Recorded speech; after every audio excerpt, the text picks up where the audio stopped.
நான் சொன்ன மாதிரி அவங்களால ஓப்பனாக சொல்ல முடியுமா? அந்த தில்லு இருக்கா, திராணி இருக்கா? ஒரு கிடையாது.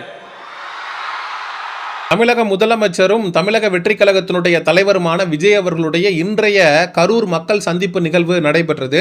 அதில் விஜய் அவர்களுடைய பேச்சு அப்படிங்கிறது மிகப்பெரிய அளவில் சர்ச்சைக்கு உள்ளாயிருக்கு. ஏகப்பட்ட கேள்விகளை திமுகவிற்கு எதிராக எழுப்பு இருக்கிறது. விஜய் அவர்கள் என்ன சொல்றாருன்னா, நான் சுற்றுப்பயணம் மேற்கொண்ட பொழுது அரியலூர் பெரம்பலூர் 2 ஊருக்குமே போறதா இருந்தது. முதல்ல நான் அரியலூர்ல மீட்டிங்கை முடிச்சுட்டு பெரம்பலூருக்கு போகும்போது காவல்துறை அதிகாரிகள் இல்லை, அங்கே கூட்டம் ரொம்ப அதிகமாக இருக்கு, நேரமும் ஆயிடுச்சு, இதுக்கப்புறம் நீங்க போனீங்கன்னா அங்க ஏதாவது அசம்பாவிதம் நடப்பதற்கான வாய்ப்பு இருக்கு, அதனால பெரம்பூர்ல வந்து நீங்க பேசுறத வந்து நீங்க வந்து நிறுத்திக்கணும் அப்படின்னு சொல்லி காவல்துறை என்கிட்ட கேட்டுக்கிட்டாங்க. அதன் அடிப்படையில் நான் பெரம்பலூருக்கு போகாமையே நான் சென்னை கிளம்பி போயிட்டேன். அதே போல நான் நாமக்கல்ல கூட்டத்தை முடிச்சுட்டு கரூருக்கு வரும்போது கரூர்ல வந்து ஸ்டாம்பேட் நடந்துரும், அங்கேயும் அசம்பாவிதம் நடக்கிறதுக்கான வாய்ப்பு இருக்கு அப்படின்னு காவல்துறை என்கிட்ட சொல்லி இருந்தாங்க. அப்படின்னா நான் கரூருக்கு போயே இருக்க மாட்டேன், கரூர்ல 41 பேர் செத்துருக்கவும் மாட்டாங்க.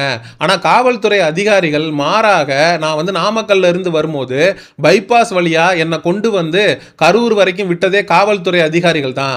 காவல்துறைக்கு நான் வந்து பேசும்போது நன்றி கூட சொல்லி நான் பேசியிருப்பேன் அப்படின்னு சொல்லி விஜய் அவர்கள் பேசும்போது திமுக தரப்பு வந்து இதை ஒருவேளை திட்டமிட்டு செஞ்சதா அப்படிங்கிற கேள்வியை நம்மளால எழுப்பாம இருக்க முடியல.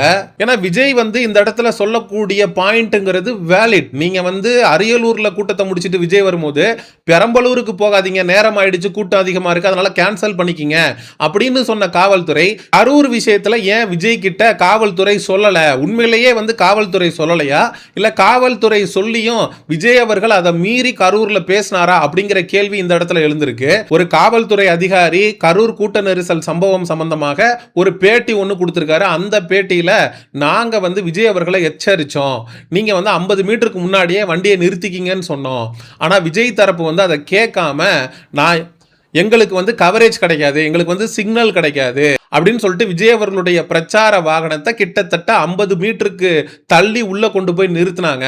விஜய் அவர்களோடு நாமக்கல்ல இருந்து கரூர் வரைக்கும் சேர்ந்த கூட்டமும் கரூர்ல சேர்ந்து நின்ன கூட்டமும் ஒன்னா சேர்ந்து ஸ்டேபிள் கிரௌடோட மூவிங் கிரௌடு மோதும் போது அங்க ஒரு மிகப்பெரிய அளவில் ஸ்டாம்பேடு உருவாயிருச்சு அப்படின்னு ஒரு காவல்துறை அதிகாரி கொடுத்த பேட்டி ஒன்று இப்ப சமூக ஊடகங்கள்ல காட்டு தீயா பரவிக்கிட்டு இருக்கு. அதே மாதிரி நாமக்கல் அந்த மீட்டிங் முடிச்சுட்டு கரூர் வரும்போது அந்த கரூர் போலீஸ் எங்களை அலர்ட் பண்ணியிருக்கலாம்ல.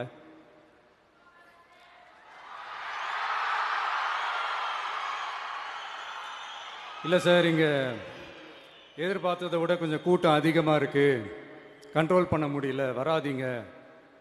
அண்ட் போலீஸ் நினைச்சா அவங்க அந்த மீட்டிங்கே கேன்சல் பண்ண. டிஎஸ்பி வந்து கரூர் டவுன் டிஎஸ்பி வந்து நம்ம மேம்பாலத்திலிருந்து அந்த பேசுகிற இடத்துக்கு வந்து அவர் தான் வந்து அந்த டீமோட பேசி கூட்டு வந்திருக்கிறாரு.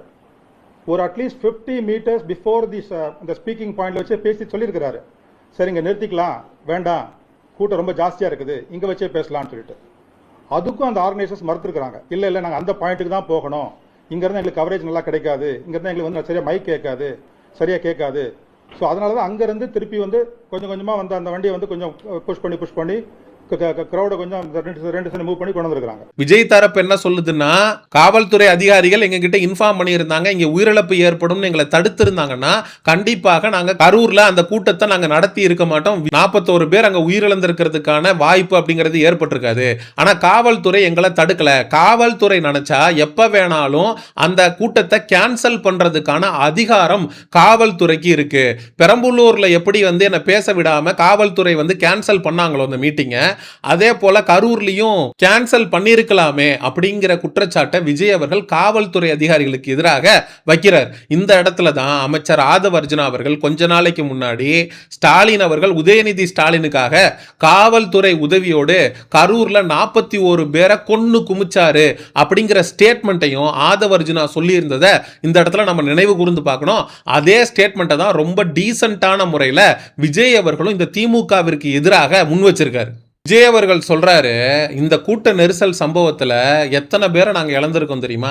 ஒரு பச்சை மலல டிவியில வந்து என்னோட படத்தை வந்து காட்டினாங்க அப்படின்னா அவங்க அம்மாட்ட போய் அம்மா விஜய் மாமா அப்படின்னு அந்த குழந்தை அழகா சொல்லிக்கிட்டு இருந்த குழந்தை இன்னைக்கு உயிரோட இல்லையா? அது போல என் அக்காவோட என் தங்கச்சியோட மகள்களை நான் இழந்திருக்கேன்யா. என் சொந்தம் பந்தம் ரத்தம் இந்த 41 பேரும் எனக்கு அவ்வளோ முக்கியம்.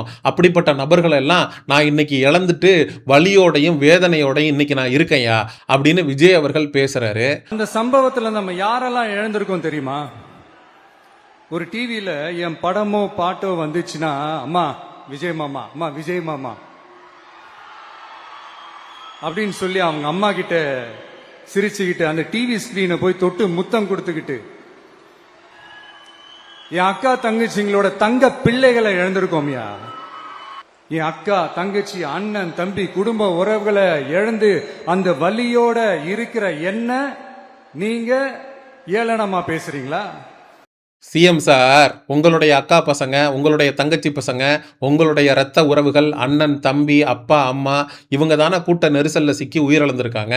உங்களுடைய சொந்த பந்தம் உங்களுடைய ரத்தம் அப்படின்லாம் பேசக்கூடிய நீங்கள் உங்களுடைய சொந்த பந்த ரத்தம் அங்கே கொத்து கொத்தா செத்து விழுந்தப்ப அவங்க ஹாஸ்பிட்டலில் வந்து அட்மிட் ஆனப்ப நீங்கள் அம்போன்னு விட்டுட்டு இரவோடு இரவாக சார்ட்டர்ட் ஃப்ளைட்டை பிடிச்சி பனையூருக்கு கிளம்பி போனது எந்த விதத்தில் நியாயம்?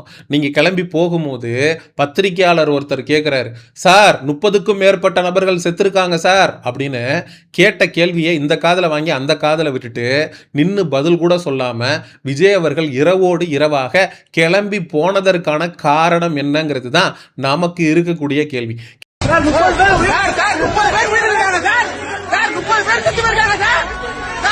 கிட்டத்தட்ட 78 நாட்கள் தமிழக வெற்றி கழகம் அப்படிங்கிற கட்சியை டிசால்வ் பண்ணிட்டு தலைமறைவா இருந்தீங்க. ஆதவ அர்ஜுனாவா இருக்கட்டும், புசி ஆனந்தா இருக்கட்டும், போனெல்லாம் சுவிட்ச் ஆஃப் பண்ணி போட்டு எஸ்கேப். விஜய் அவர்கள் வந்து அழுத்தம் அதிகமானதுக்கு அப்புறம் ஸ்டாலின் சார் நான் ஒன்று ஆஃபீஸில் இருப்பேன் இல்லை வீட்டில் இருப்பேன், அங்கே வந்து என்ன வேணா பண்ணிக்கிங்க, என்னுடைய தொண்டர்கள் மேலே கை வைக்காதீங்க அப்படின்னு விஜய் அவர்கள் பேசி ஒரு வீடியோ ஒன்று வெளியிட்டார். சரி, விஜய் அவர்கள் தொடர்ந்து திமுக மேலே பழைய தூக்கி போட்டுருச்சுன்னு சொல்லிட்டே இருக்கார்ல. திமுக தான் மதியானம் 12 மணிக்கு விஜய் அவர்கள் கரூரில் வந்து மக்கள்கிட்ட உரையாற்றுவார் அப்படின்னு 4 நாளா தொடர்ந்து அட்வர்டைஸ்மெண்ட் பண்ணிக்கிட்டே இருந்துச்சா? தமிழக வெற்றி கழகத்தின் தலைவர் விஜய் அவர்களுடைய எழுச்சி உரை மதியானம் 12 மணிக்கு கரூரிலே நடைபெறும் அப்படின்னு ஆடு கொடுத்தது தமிழக வெற்றி கழகத்தினுடைய தரப்பா இல்லை திமுக தரப்பா? 12 மணிக்கு விஜய் அவர்கள் வந்துருவாரு அப்படின்ட்டு காலையில 7 மணிலிருந்து மக்கள் அங்க கூட ஆரம்பிச்சிட்டான். ஆனா விஜய் அவர்கள் வந்து சென்னையிலிருந்து கிளம்பினப்பவே மணி 9க்கு மேல ஆயிருச்சு. அதுக்கப்புறம் அவர் நாமக்கல்லுக்கு போய் பிரச்சாரத்தெல்லாம் முடிச்சுட்டு கரூர் வந்து சேர்றப்ப மணி 7. காலையில 7 மணிலிருந்து நைட்டு 7 மணி வரைக்கும் கிட்டத்தட்ட 12 மணி நேரம் தண்ணி குடிக்காம சாப்பிடாம டீஹைட்ரேட் ஆகி இயற்கை உபாதைகளை கூட கழிக்காம மக்கள் உங்களுக்காக காத்துக்கிட்டு இருந்தான் அப்படின்னா அந்த இடத்துல உயிரிழப்பு ஏற்படாம வேற என்ன ஏற்படும்? ஒரு காமன் சென்ஸோட நீங்க சிந்திச்சு இருந்தீங்க அப்படின்னா இந்த உயிரிழப்பை தடுத்திருக்க முடியும் தானே. விஜய் அவர்களுக்காக தான் அங்க கூட்டம் அப்படிங்கிறது கூடுது. அப்போ விஜய் அவர்கள் வந்ததுக்கு அப்புறம் அது ஸ்டாம்பேடா மாறுது.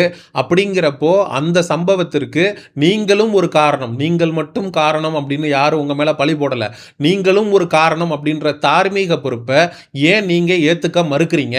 ஆக மொத்தத்துல இந்த கரூர் கூட்ட நெரிசல் சம்பவத்துல விஜய் அவர்கள் மதியானம் 12 மணிக்கு கரூருக்கு வரேன்னு சொல்லிட்டு சாயங்காலம் 7 மணிக்கு விஜய் அவர்கள் போனது இந்த கரூர் கூட்ட நெரிசல் சம்பவம் நடப்பதற்கு ஒரு முக்கிய காரணமாக அமைந்தது. அதே நேரத்துல பெரம்பலூர்ல வந்து சுற்றுப்பயணம் மேற்கொள்றதுக்கு விஜய் அவர்கள் போனப்ப இல்ல ரொம்ப லேட் ஆயிடுச்சு, உங்களுக்கு நாங்க வந்து அனுமதி கொடுக்க முடியாதுன்னு எப்படி காவல்துறை விஜய் அவர்களை தடுத்துதோ அதே போல கரூர்லயும் விஜய் அவர்களை காவல்துறை தடுத்து இருந்தது அப்படின்னா கண்டிப்பாக இந்த 41 பேர் உயிரிழந்திருக்கிறதுக்கு வாய்ப்பு இல்லை. ஆக மொத்தத்தில் தாவேகா தரப்புலையும் தவறுகள் அப்படிங்கிறது இருக்கு, திமுக மேலையும் தவறுகள் அப்படிங்கிறது இருக்கு. இந்த 2 கட்சிகளும் அதாவது விஜய் அவர்களும் ஸ்டாலின் அவர்களுமே 2 பேருமே இந்த கரூர் கூட்ட நெரிசல் சம்பவத்திற்கு பொறுப்பேற்க வேண்டிய நபர்கள் தான் அப்படின்னு சொல்லி இந்த காணொலியை நிறைவு செய்கிறேன். மக்களாகிய நீங்க விஜய் அவர்களுடைய இந்த கரூர் பேச்சை பற்றி என்ன நினைக்கிறீங்க அப்படிங்கிற உங்களுடைய கருத்துக்களை மறக்காம கமெண்ட் செக்ஷன்ல சொல்லுங்க. சமூக நிகழ்வு அரசியல் சார்ந்த பதிவுகளுக்கு சயோனிசம் சேனலை சப்ஸ்கிரைப் பண்ணுங்க. அடுத்த ஒரு காணொளி பதிவில் சந்திப்போம். நன்றி, வணக்கம். புவி ஈர்ப்பு விசை அனைத்து பொருட்களையும் பூமியோடு ஈர்க்கும். தமிழ்நாட்டிற்கு வந்திருப்பது விஜய் ஈர்ப்பு விசை. டேய் என்னடா டயலாக் இது?